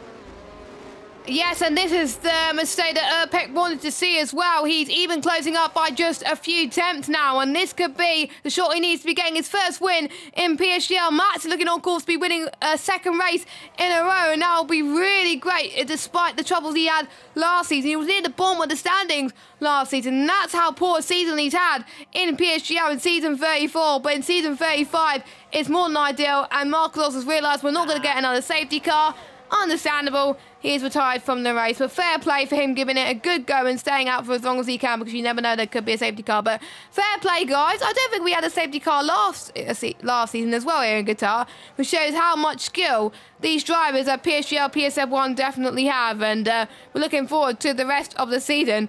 Not looking forward to Hungary as well. We could see loads of safety cars there, but you never know. They could prove us wrong as we're heading towards lap 28. If I was Erpek, I would go for the move right here and right now. Oh, nope, he's not. I think he thought about it too late, and Matt closed the door very tightly indeed through turn number 1. And looking at this, Volokongan is catching up as well. And almost hit back of Jeroen once again. Those two, I think, getting so close once more. If they're not careful, they could get damage.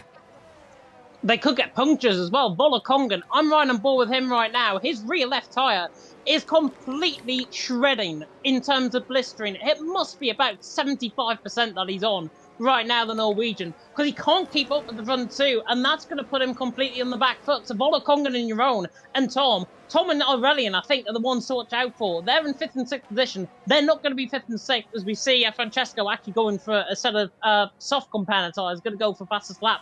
May as well, even though you don't get the fastest lap point beyond the top 10, of course, you may as well try and go for it and get Mubarak, which is going to be entertaining. OP against F7R again. Very interesting. But Max leading the way from Erpek in second, coming now through the left-hander turn 15, in towards the right-hander turn number 16, and Erpek is close, very close on the back of Max. Now coming through the final corner, he's now going to apply all of that pressure. The ex-NLR man, the now F7R man, now on the back of Max in towards turn 1. Max is going to let him go in towards turn 1, and Erpek will lead down the straight in towards turn 1. He gets the job done for now, but Max is going to try and hold on. Volokongan holding on for third as well. Jeroen tries to switch to the inside line. Sam going and Benza getting the elbows out in behind. You can tell it's the final lap of the race, Jess. Erpek leads the way. Max in second, but Max has got more ERS than Erpek. Erpek's trying to put him on the back foot. Not for long.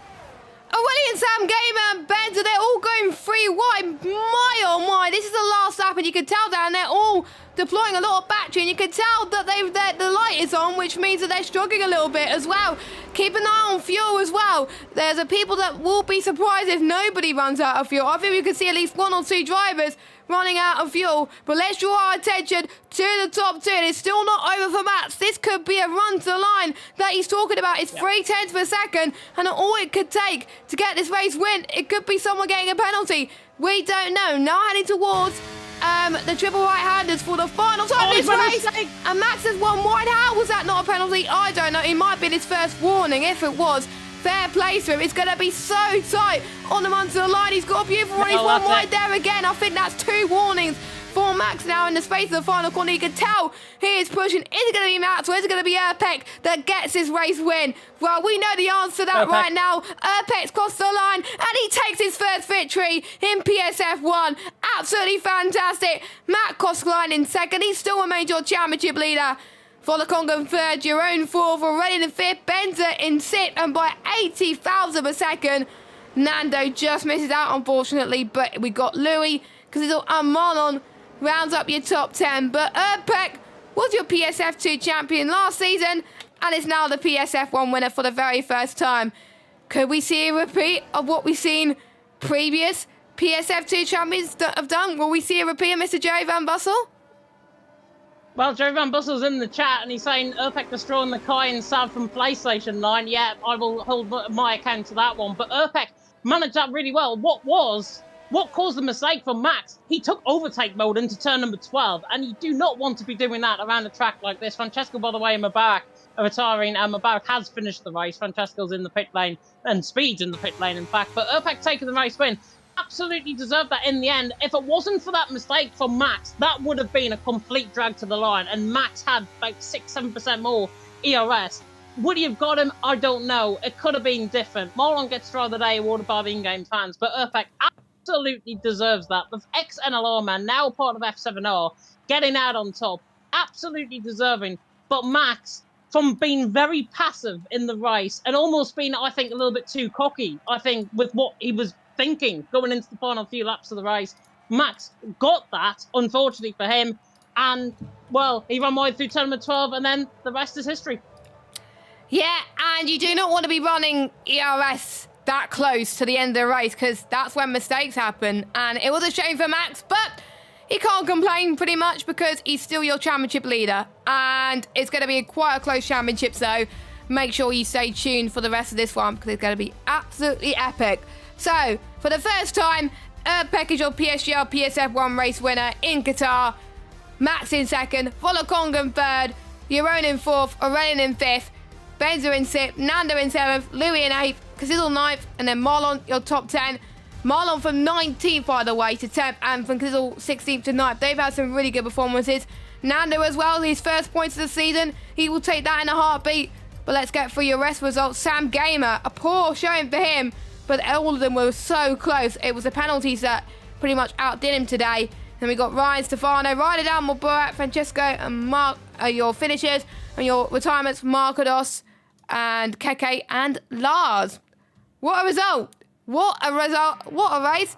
Pretty clean. A bit less clean than obviously last season, but nothing too dodgy, I would say. No, nothing too dodgy. In fact, the racing standards, again, pretty much mirroring last week in Japan. Fantastic racing throughout.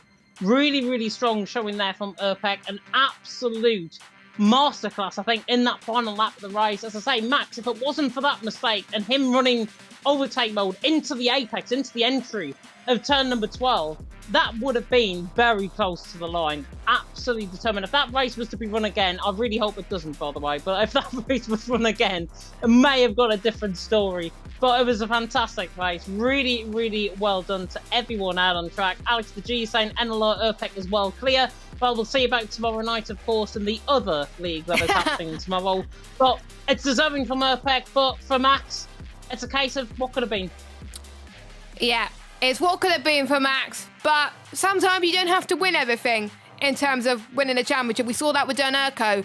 He had a very good start of the season a couple of seasons ago when I first started commentating on PSGL PSF1. And he still went on to win a title. And he's doing so well in PCF2 as well. So it shows that anybody can do it if you can get the consistency up. Consistency is what helps you win championships. So he may not have got the race win, but he's still got some decent points over his main championship rivals. But watch out for Erpek. He's going to be amazing. Do we have any interviews, James? I'm looking and nobody's actually responded to me. I've put a message in saying if they fancy an interview, but nobody's actually responded to me. Absolutely typical. But if they don't, I know we have overran this race quite a bit because of the 2 restarts. But if they don't want to chat, absolutely fair on them. But congratulations to Erpek, congratulations to Max, ran off the top 2. Volokongan, of course, there in third. He hung on barely by the skin of his teeth. The Red Bull as well, I think, of Jeroen was right in behind. I think there was only a 10th between him and Tom to the line. So very tight for that third position, but Volokongan deserving of that podium finish. And he was involved in that collision, of course, with Rotterdam. So he's put that on the back burner and really came alive as well from the man, of course, who qualified on pole position. But yeah, I haven't heard anything from the drivers. Give them a couple of minutes, but I don't think we're going to get anyone. No, I don't think we're going to get anyone either. So we may as well, if it will let me on my OBS, there we go. We may as well talk about the calendar that we've got coming up as well. So obviously we just had Qatar and Japan. Hungary is going to be the next race, November 3rd. You will be able to watch more of those in the PC side on Thursday. But it is the Iron Curtain. It is Monaco without the barriers. It can cause a bit of carnage. Every single race I've ever commentated on and raced on, there's always been carnage. What can we see from the PSF1 drivers next week? Safety cars. Safety cars, quite simply. I raced around there and promised me this. It is a very tricky track on this game. They may say it's easy. It is not. It is going to really test the drivers in terms of their limit, especially through that chicane in the middle sector and that middle part of the lap. That is going to be very testing for the setups, very testing for the drivers. So Hungary is going to be a very, very much a track where downforce is the key. Overtakes in towards turn number 1 is the key. May not see much DRS trains, hopefully a lot more overtaking.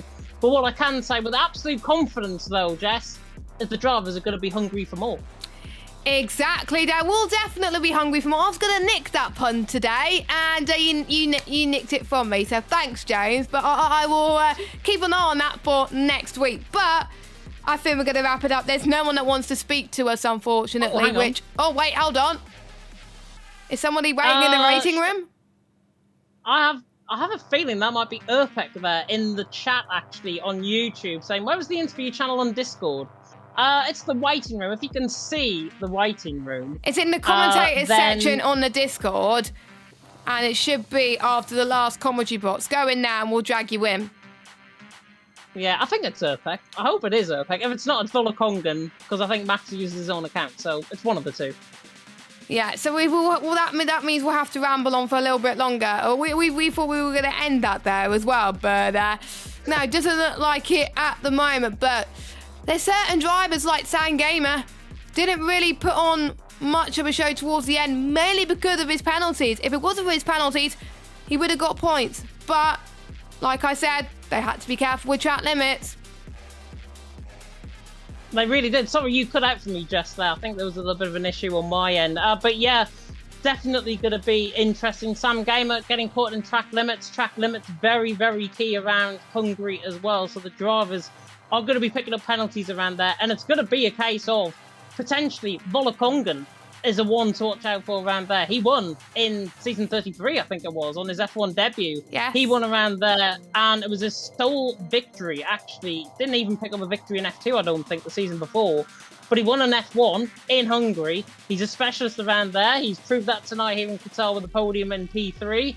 Is he going to be one to watch out for next week? Only time will tell. And Liam, by the way, is saying in the chat, Max is too busy playing Fortnite right now. Hey, we got Erpek in the waiting room. Right, let me get the scene ready. Just give me a moment. There we go. All good. You can drag him in. Lovely jubbly. Right, let's see if this works. So, see if we have any more issues like like before we came live. But we'll try this out. Right, there we are. He's dragged in. Erpek, can you hear us?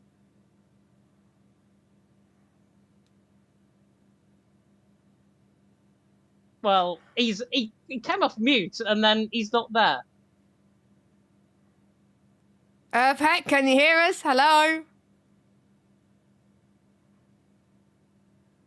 Oh, is it that issue that we're having with the rallying by any chance? Where we've got to go in the waiting room. Shall we try and go in the rating room and see what happens? See what happens, yeah. Right, let's both go in the rating room in 3, 2, 1. Oh, he's gone. Right, okay, we'll both go in the rating room and see. Well, hopefully no one else joins the rating room, because that would be quite crazy, to say the least. So, but if not, we're probably going to end it there. But that means, again, we're going to have to talk about things even more as well. I think there was a few drivers talking about loads of penalties going on there as well. But yeah, it's penalties, isn't it? Has anyone run out of fuel by any chance in terms of the drivers? I often don't think hardly anyone ran out of fuel. If not, we didn't notice it. Oh, is Erpek in the rating room? Erpek, can you hear us?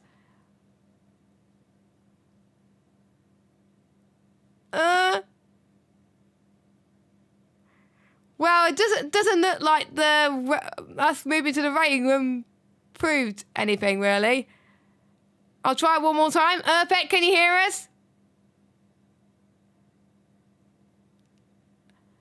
Well, they were able to do. He was able to do it with Evan and Moore last season, so I thought he would do it here with us. Unless it's his mic, maybe. Yeah. By the way, you might be on mute.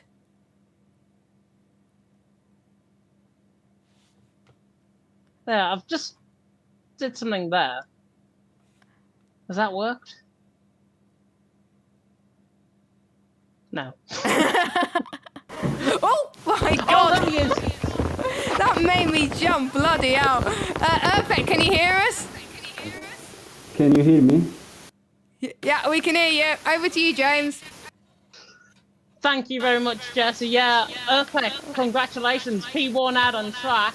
How do you feel? Yeah, firstly, I'm coming, but my English is terrible, so... yeah, it's good. I did a shit quali because I did 2 tenths lower than what I could do. And yeah, the race, I managed the race with Max. Firstly, I did the full first stint on P1, and then I let him by because of managing the DRS, and I waited the last lap to overtake him. Yeah, waiting until the final lap was absolutely key, and you recognise that Max went ahead of you the lap before. Did you think you went too early? What? Can you repeat, please? Sorry, did Max go a little bit too early, and were you expecting them to come back at you in the final lap of the race? No, I did a good last lap.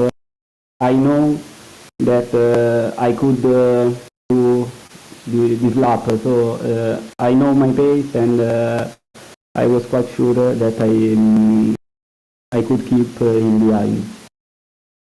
So I wanted to pass him on the last lap on the first DRS zone and try to run away. I don't know how. No, it's perfectly fine. You did a fantastic job, of course, out on track. Jess, I'm going to come over to you. Any questions? Yeah, certainly. Massive again. Congratulations on your first win in the top tier. Hungary next week. Is it a track that you get on with, or do you want to get that in the bin as quickly as you can? Yeah, it's. I like the Hungaroring, and yeah, not as the Qatar, but yeah. The circuit is really nice. I always did nice races here. So yeah. Perfect. That's all my questions for me, James. Yeah, everything from me as well. Perfect. Go and enjoy your evening. Now, we may as well, James, move back into the commentary box because that's where I've got the cameras set up. Otherwise, it's going to be an absolute nightmare otherwise. But, yeah, we are about to wrap things up there. James, any final thoughts before we go for the night, finally? There was a lot of static in that interview, so apologies if there was a lot of static coming through on anyone's end, but at least we got an interview from Erpek. It's always good to hear from him, and he is a PSF1 winner this season, and he did a fantastic job there. Drivers are going to be hungry for more. We've got Hungary next week. They better get the food in. Yep, and you better eat before the race next week, because otherwise you're going to be even more hungry as the race goes on. See what I did there? Anyways, thank you so much for watching. Obviously, thanks to James for joining me in the commentary box. If you liked this stream, make sure to give it a thumbs up, hit that notification bell, and press the subscribe button if you have not already. Follow us on Twitter as well, at PremierSimGL, and also Instagram, same handle, and also join us on Discord. Streams coming up this week. We have got the E-Series on Wednesday as they take you around the second round of the championship. Can Ferrari Esports continue their winning form from last week in Bahrain? Well, we'll have to wait and see. And we've got the PC streams on Thursday as they take you through Hungary for the first time. We'll see how well they do that. And then it comes full circle. Next Monday, 8 p.m, myself and James will be taking you through the action around Hungary. Make sure you check out our sponsors for the final time. GT Omega, 5% off all GT Omega products by using the code PSGL at checkout, or click the link in the description and use the command !GT Omega. We've done all our plugs now. We're going to leave you for our title sponsor, GT Omega. Have a good evening, take care, stay safe, and goodbye.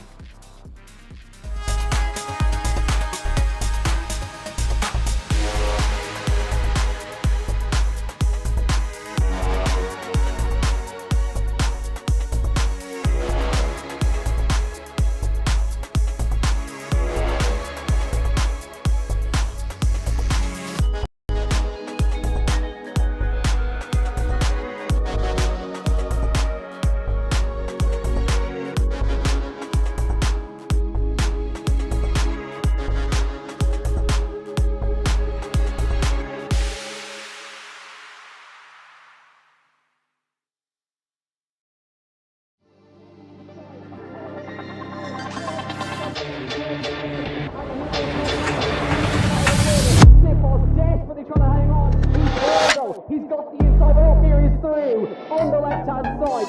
Hooks the apex, gets on the power nicely, and that is job done. Jarno Ortmere now to the last couple of corners now. His finest drive, his greatest drive, and he's done it at the Circuit of the Americas. He returns to the top step of the podium. Once again, the ghost is back. Jarno Ortmere wins the US Grand Prix in a stunning Grand Prix.